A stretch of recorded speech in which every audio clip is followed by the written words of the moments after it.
that makes me angry.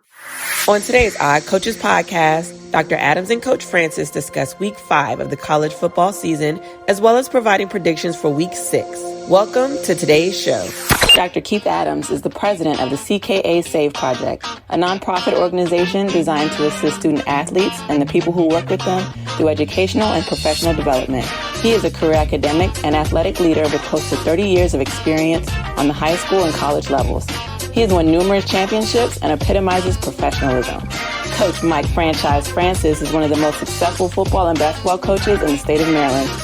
He too is a career academic and athletic leader with close to 30 years of experience on the high school and college level and is self-admittedly a little rough around the edges. Both men have mentored countless student athletes, teachers, and coaches using their unique methods and approaches to leadership. Both men also share a unique and special friendship that was cultivated often through their unique perspective of life and leadership. Dr. Adams through his extensive educational background and Coach Francis through his life experiences. Can these two men share a podcast without driving each other crazy? Welcome to the Odd Coaches podcast.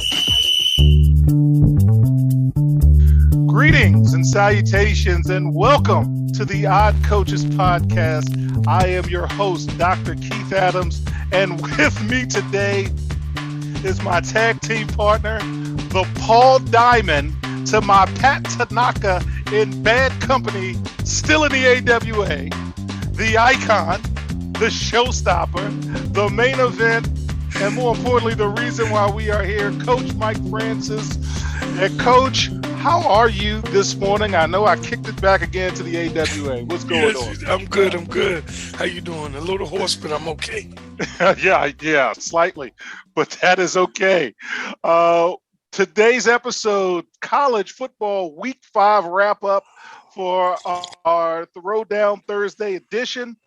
A lot of things going on, a lot of happenings going on. And as our listeners know, although Mike and I communicate throughout the day during football season, I don't know what's on his mind. I know what's on mine, but we always start with the franchise. And Coach, what is on your mind as we wrap up week 5 of college football? Kentucky Wildcats, baby. We talked about that in the preview. You recall Kentucky Wildcats. They're on my mind. I'm going to throw a little something out for you to come back to me later. I know you said the ACC was dead, but NC State and Wake Forest got something to say about that. Okay. And Alfalfa. Shout out James Franklin. Big W yesterday again. So that's what's on my mind. All right, we will definitely come back to Kentucky in segment 2. But as mentioned in our preview episodes, Alabama and Georgia are just on a different level than the rest of the country. But injuries here and there may derail them. Follow me, sir. Alabama's running back, Jace McKellen, suffered what is believed to be a significant knee injury, and you have spoke about their need for a running game, and this guy is tied for second on their team with 5 total touchdowns, 3 receiving, 1 rushing, and he even returned a blocked punt. And Georgia's quarterback, JT Daniels, is dealing with a lat injury, and he didn't even play in the 37-0 blowout. The backup made his second start of the season. I believe his name is Stetson Bennett. Yeah. So they did that with their backup. Uh-oh. 2, Iowa and Penn State play next week in Iowa for the opportunity to stay in the national conversation. Before I say anything about the game itself, I love the gimmick with Iowa and waving to the kids. I think that's like first class all the way. Yes. But Iowa did what they were supposed to do. They beat Maryland 52-14. Penn State did what they were supposed to do, as you like to say. They beat Indiana 24-0. So both teams, man, there's no letdown. And we joke about the King of the Ring qualifying tournament match. We got a big one coming up. And please know in the third segment, we will talk about that. And last but not least, as you've mentioned Kentucky, I am mentioning Cincinnati needs to be in the national conversation as long as they keep winning. Let me tell you what they did. They beat the number 9 team in the country at their place, and they have done all they can with their schedule. So if they win outright, don't call me about Oregon. Don't call me about Ohio State. Don't call me about a one-loss team that ain't named Georgia or Alabama. You have to put them in that national conversation. Agree with you. Coach, what do you think, man? What's going on? I think Kentucky and Cincy should be top 20. I think this week they should. Oregon fell, not good. How about but let's just how about Herman Edwards like redeeming himself? Okay, let's say that he is redeeming himself a little bit with this win. Um, I liked Cincy; they looked good, man. Like comparable to what I thought the first week. Like they really look good against Notre Dame. Now, it's Notre Dame, but the Leprechaun. There was no luck yesterday, buddy. Yeah, and again, this is a legitimate game. And in our preview episodes, we talked about Notre Dame. Notre Dame hasn't run from anybody. No, They've played people, and we say that week after week. But we also said Cincy we were going to keep an eye on. But the cool thing as we transition to segment two, and we'll talk about them in that segment, is you call Kentucky week one, and you have stayed on that. And man, actually, we're going to use that as our buffer. So we'll be right back to continue our talk about Kentucky and some other folks you need to pay attention to after this short break. The vision of the CKA SAVE project is to use the combination of academics and athletics as a catalyst to lifelong success. Thus, the CKA SAVE project works to improve student-athlete academic and athletic performance by assisting student-athletes with transitional and transferable skills such as time management and organizational skills, along with the ability to self-advocate to help improve performance. However, we cannot do our work without the help of supporters like you. Consider donating to the CKA SAVE project. We accept tax-deductible contributions in a number of ways, including Venmo and Cash App at CKA SAVE project, or directly at the main page of our website, www.ckasaveproject.org. Simply click the donate button. We thank you in advance for your continued support. Welcome back to the Odd Coaches podcast as we wrap up week 5 of college football. And in terms of the second tier thoughts, I know where I'm going to start, but I'm always going to let my tag team partner go in. What else is going on your mind, sir? The Maryland game, I was really, we talked about it the week before. I was going to let that go, sir, but you brought it up. This doesn't diminish anything they've done so far, but we talked about that running game, and Iowa controlled the clock, 37 minutes. Maryland has 7 turnovers. It was just a bad outing. I'm not off the train. I still believe in those guys. As you see, I wear it when they win. I wear it when they lose, number one. My other thought is, man, how good is Georgia? With their backup, they put a hurting on the Hogs, man. With their backup. How good is Georgia? And I'll tell you right now, that Alabama-Georgia game is going to be something special.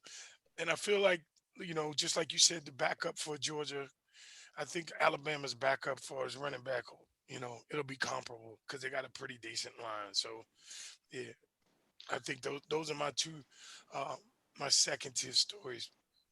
Well, I got to tell you, my first second tier story is continuing to give kudos to my partner. Let's talk about Kentucky. Kentucky's 5-0. All right.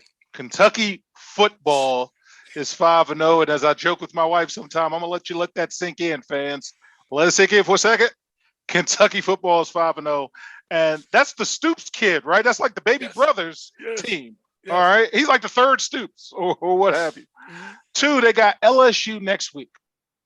If they beat LSU, that means they're going to play Georgia in 2 weeks where they're 6-0 and they can throw monkey wrench. But again, that's a typical trap game. Yes. So, yeah. Second, and this is going to be brief, but I've got to shout out Coastal Carolina. Hey. They are 5-0 right now. They play Arkansas State, which means hopefully they'll be 6-0 because in 2 weeks they're going to have App State on national TV, Mm. on ESPN2, and it is very rare that those schools get a chance to have that kind of profile game. And Coastal's ranked high enough that Yes. they can make the top 10 if they keep winning and other people, just do their thing. So I definitely want to mention them. But coach, I got to go back to Kayvon Pope. I said it last week that I was going to pause and see what happened with Kayvon Pope. So this week, I wanted to take some time. You're a football guy. I'm going to give you some bullet points, and then you share your thoughts with me. But former Ohio State linebacker Kayvon Pope, who was dismissed from the team, has entered the NCAA transfer portal. Mm. Pope's name appeared last week as an undergraduate transfer candidate.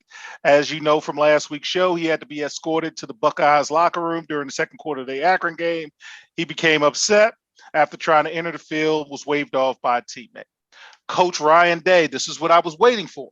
Coach Ryan Day, in a statement, said the senior will remain on scholarship this semester and have access to Ohio State student athlete support services and other resources. And again, he said this semester. Yeah. Hope tweeted an apology. He said he made a mistake and knows that he needs to be better and do better and take time to reflect, work on his mental well-being. The guy appeared in 33 games for Ohio State. I did do some additional research. Again, he was the nation's ninth rated inside linebacker coming out of high school. Mm. He was a consensus four-star prospect, ranked the fourth highest rated player in the state of Virginia. He was a top 100 player. And then the last thing for me, he's exploring majors in management industry. So he hasn't even declared a major yet.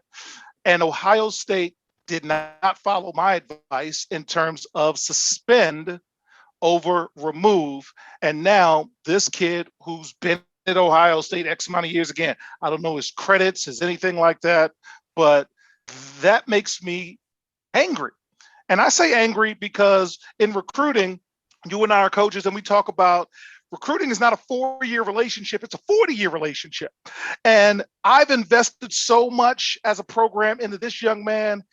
And for that situation to be the end, again, not knowing everything, but it doesn't appear that that should have been the end of his football relationship with us. Coach, I got to ask your thoughts on that because you know how I feel about finding the balance between academics and athletics. Book is coming out, scheduled release November 15th, shameless plug. But tell me as a football coach, am I sideways? What's going on with that? First, we don't. I mean, I hope the kid gets the help that he needs. It sounds like it's some emotional. Honestly, it's some serious emotional issue.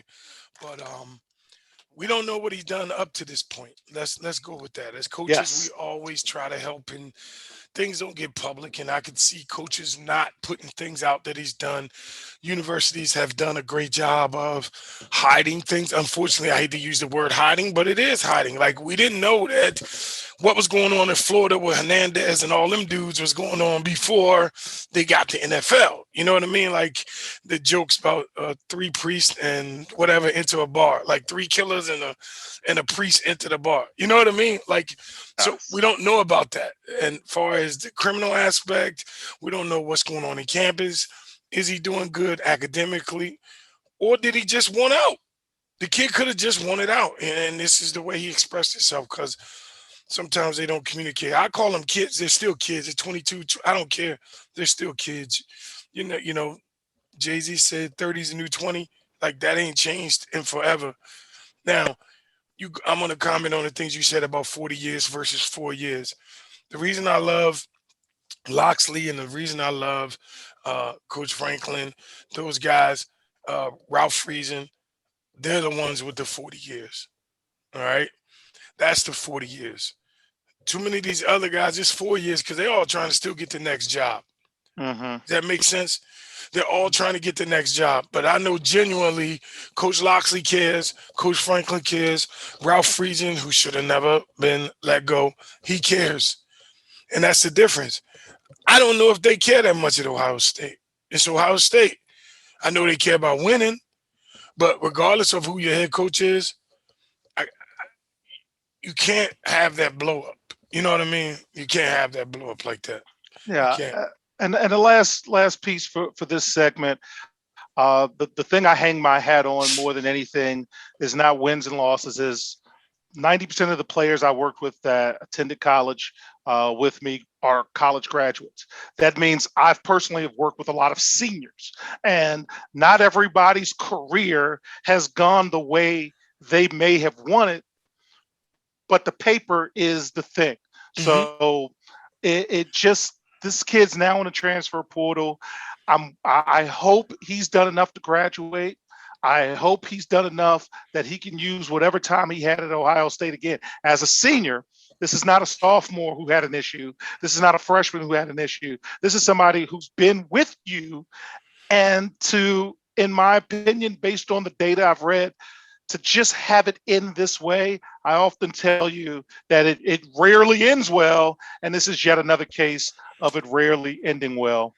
But with that, we'll be right back after this to talk about things strictly for entertainment purposes only on the Odd Coaches podcast.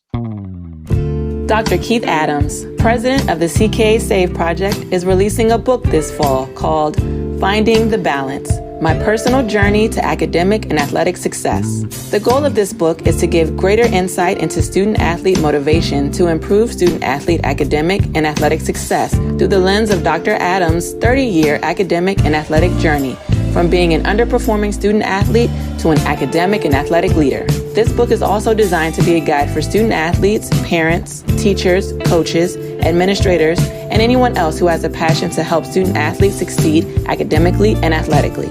You can pre-order your copy of the book directly from our website at www.ckasaveproject.org. This book is scheduled for release in the fall of 2021. Welcome back to the Odd Coaches podcast as we get ready for our predictions for week 6 and do one more kickback to the games of the week of week 5. First of all, the OCP top 5, the Odd Coaches podcast top 5. I debated, Coach, but I still kept Alabama as number 1. But it took me some time to think about it because what Georgia did with their backup quarterback, man, I won't be mad if somebody ranks them 1 next week. But I got Alabama 1, Georgia 2, Penn State 3. This is usually James lets us down.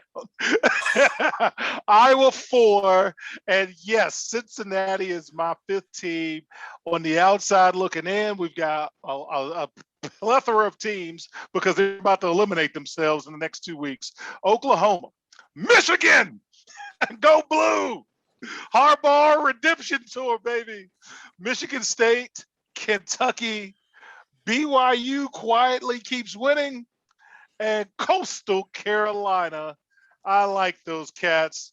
And now, merchandise coming soon. What's going on with the franchise 5? Yeah, the franchise 5. I'm pretty similar to what you have here, as far as Alabama number 1, Georgia number 2. I can see that flipping in some places, but basically just to sell clicks and add some intrigue to the story. If somebody puts Georgia number 1, then they're going to get questions and things like that. So you know how that is. Penn State number 3. Shout out Coach Franklin. I got Kentucky number 4, and Coastal is number 5.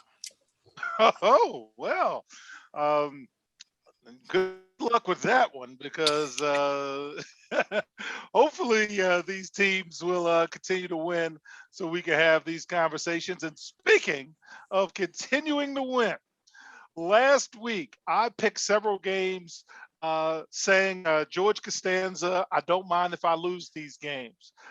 So the first game was Iowa at Maryland, and although I really wanted Maryland to win, Iowa handled their business.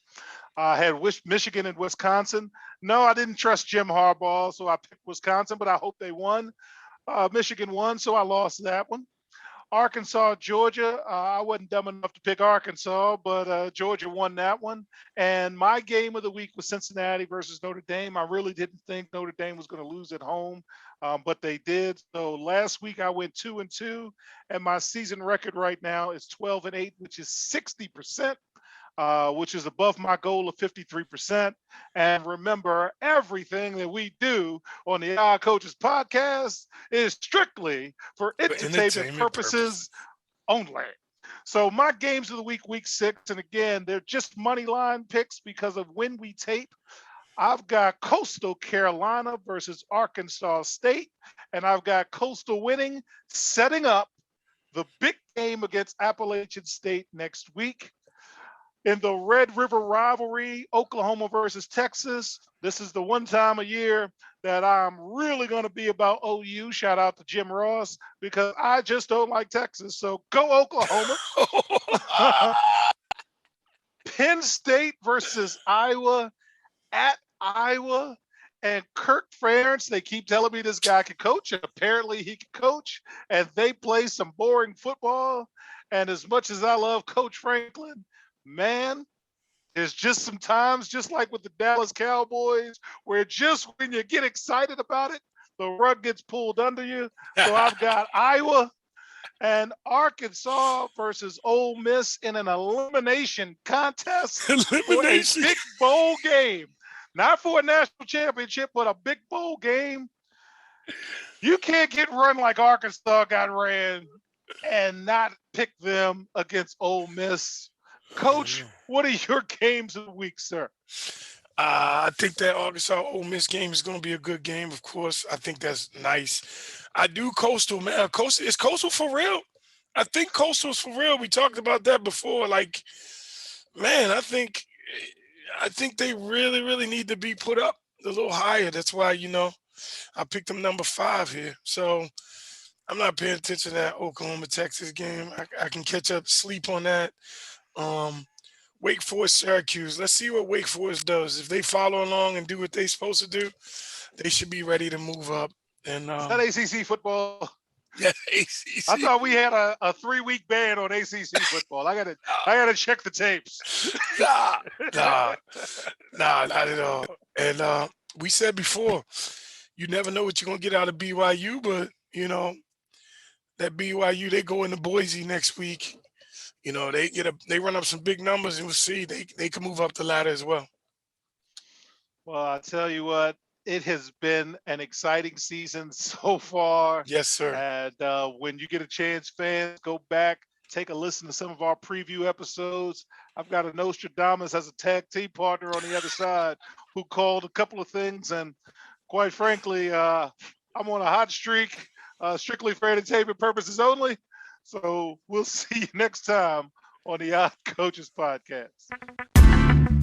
We hope you enjoyed today's show. For more information about the CKA Save Project, please visit them on the web at www.ckasaveproject.org. You can follow Dr. Adams on Twitter and Instagram at CKA Save Project. In addition, follow Coach Mike Francis on Twitter and Instagram at Coach Franchise, spelled Coach Franchize.